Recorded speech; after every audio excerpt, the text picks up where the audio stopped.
আল্লাহ সুবহানাহু ওয়া তাআলা পবিত্র কোরআনুল কারীমের 103 নম্বর সূরা সূরাতুল আসর, যেটা একটি মাক্কি সূরা, এখানে চারটি মৌলিক বিষয় আলোচনা করেছেন, যে চারটি মৌলিক গুণ অর্জন করা ব্যতীত কোনো মানুষের পক্ষে জান্নাতে যাওয়া সম্ভব নয়।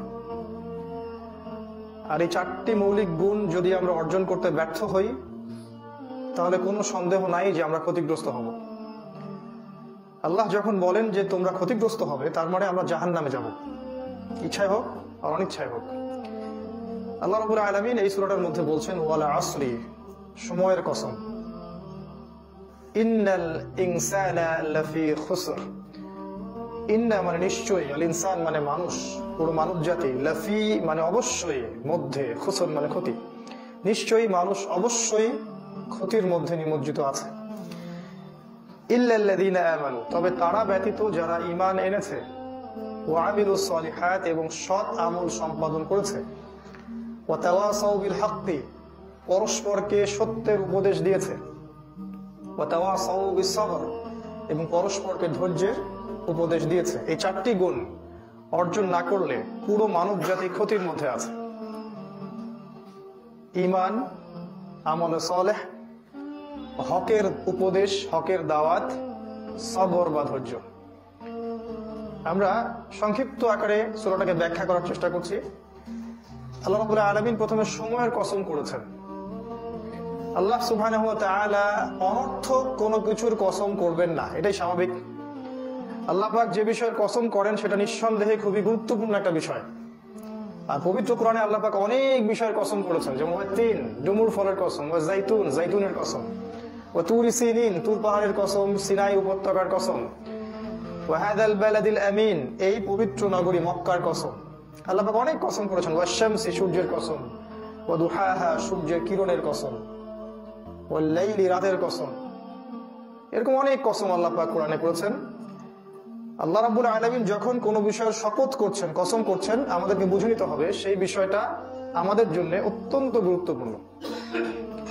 এখানে একটা বিষয় বলে রাখি যে আল্লাহ রাব্বুল আলামিন তার সৃষ্টির নামে কসম করেন, কিন্তু সৃষ্টি মানে আমরা যারা সৃষ্টি, আমাদের জন্য আল্লাহ ছাড়া অন্য কারো নামে কসম করা জায়েজ নাই। যদি কসম করতেই হয় আল্লাহর নামেই কসম করতে হবে। রাসূলুল্লাহ সাল্লাল্লাহু আলাইহি ওয়াসাল্লাম বলেছেন, মান হালাফা বিগাইরি ইসমিল্লাহি ফাকাদ কাফারা, যে ব্যক্তি আল্লাহ ছাড়া অন্য কিছুর নামে কসম করলো, সে ব্যক্তি আল্লাহর সাথে কুফরি করলো। যদি কসম করতেই চান আল্লাহর নামে কসম করতে হবে। এই যে আমরা কথায় কথায় বলি মাটির কসম, আগুনের কসম, বজ্র শপথ, অগ্নি শপথ, কথাগুলো আমরা বলি, মিডিয়ার মাধ্যমে কথাগুলো ছড়িয়ে দেওয়া হয়েছে, এগুলো কুফরি কথা।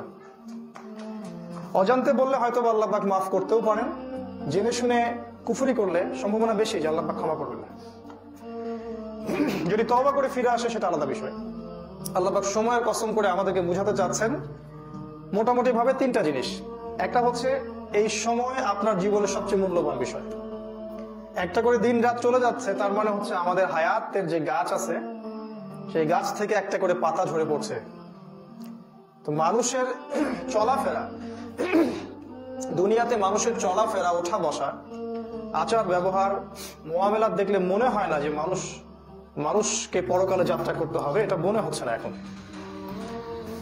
অথচ আল্লাহ পাক সময়ের কসম করে আমাদেরকে বুঝাচ্ছেন যেটা হায়াতের কসম। আমাদের হায়াত আস্তে আস্তে আস্তে আস্তে চলে যাচ্ছে, আমরা বেখবর। ছোটবেলা থেকে শুরু করে আমাদের স্ট্রাগল শুরু হয়। স্কুল পড়বেন, কলেজ পড়বেন, ইউনিভার্সিটি পড়বেন, চাকরি বাকরি করবেন, বিয়ে শাদী করবেন, ব্যবসা বাণিজ্য করবেন, শেষ বয়সে গিয়ে হজ করে সব পাপ মাফ করিয়ে নেবেন। এই হচ্ছে আমাদের একটা কমন একটা ফিলোসফি, একটা দর্শন। ইবলিসের এইটা দর্শন, সে মানুষকে সময় সম্পর্কে গাফেল করে রাখে। একটু চিন্তা করেন ঠান্ডা মাথায়, ধরে নেন যে আল্লাহ পাক আপনাকে 50 বছর আয়ু দিয়েছেন, ধরে নেন কথার কথা। এখন আপনার বয়স 30 বছর বা 40 বছর, কাগজে কলমে হিসাব হচ্ছে